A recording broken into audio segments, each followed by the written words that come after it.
ng iyong ina. Lahat ng responsibilidad ay pinasan kong mag-isa. Ika'y inalagaan, pinalaki ng walang katuwang, dahil walang mag-aalaga sa'yo kundi ako lang. Tagalaba, tagapalit ng iyong lampin, pinapawi ang aking pagod ng iyong mga lambing. Ika'y inalalayan upang hindi ka madapa, hanggang sa matuto kang iakbang ang iyong paa.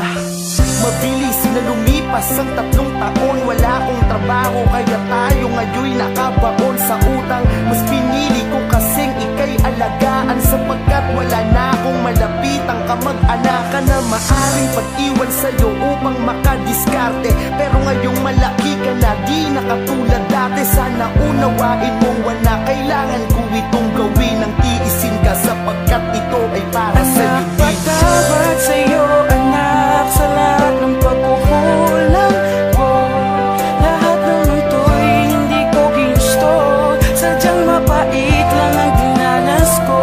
Sana'y habang wala ko sa iyong tabi ay isipin mong nandito lagi si tatay. Hahawakan ko ang mga palad mo, Diyos na ang tanging magdudugtong sa araw na tayo'y magkawala. Ako ay nagtatrabaho sa gabi, habang ika'y tulog umaga na ako nakakauwi. Palagi kang nakaabang sa bintana, dahil sa iyong ngiti ang pagod kong nadaramay di na alintana. Sa tuwing ako'y sasalubungin mo, anak pasensya ka na dyan sa pasalubong ko.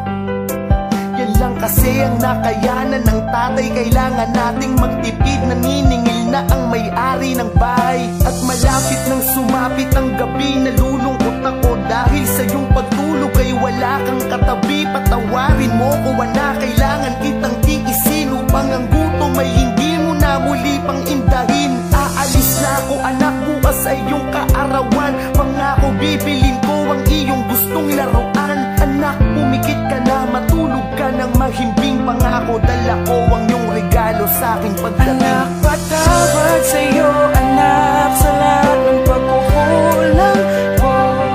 Lahat ng ito'y hindi ko ginusto, sadyang mapait lang ang dinanas ko. Sana'y habang wala ko sa iyong tabi ay isipin mong nandito lagi si tatay. Hahawakan ko ang mga palad mo, Diyos na ang tanging magdudugtong sa araw na tayo'y magkawala. Ako ay naglalakad ng nakangiti, pagkat ang pangako ko sa iyo ay aking nabili. Tsak na matutuwa ka anak, pauwi na si tatay, tahan na wag ka nang umiyak. Siguradong kanina ka pa nag-aabang sa labas, malas naman kasi bigla ang umulan ng malakas. Sinugod ang ulan upang makauwi ako agad, at sa aking pagtawid hindi ko inasahang tatambad ang sasakyan. Napakabilis na sa akin ay walang awang bumaga. Sana ako'y mabuhay pa kahit na ako'y mabalda. Kailangan ako ng aking anak, di niya pa kayang mag-isa. Pag nawala ko, walang ibang mag-aalaga sa kanya. Ngunit sa halip na tulungan, ginulungan, di ako tinigilan hanggat di ako napupuruan sa aking paghihingalo. Anak, iniisip kita, hawak ko ang iyong regalo hanggang malagutan ng hininga. Anak, patawad sa'yo anak, sa lahat ng pagkukulang ko. Lahat ng ito'y hindi ko ginusto, sadyang mapait lang ang dinanas ko. Sana'y habang wala ko sa iyong tabi ay isipin mong nandito lagi si tatay. Hahawakan ko ang mga palad mo, Diyos na ang tanging magdudugtong sa araw na tayo'y magkawala. Sa'yo anak, sa lahat ng pagkukulang ko. Lahat ng ito'y hindi ko ginusto, sadyang mapait lang ang dinanas ko. Sana'y habang wala ko sa iyong tabi ay isipin mo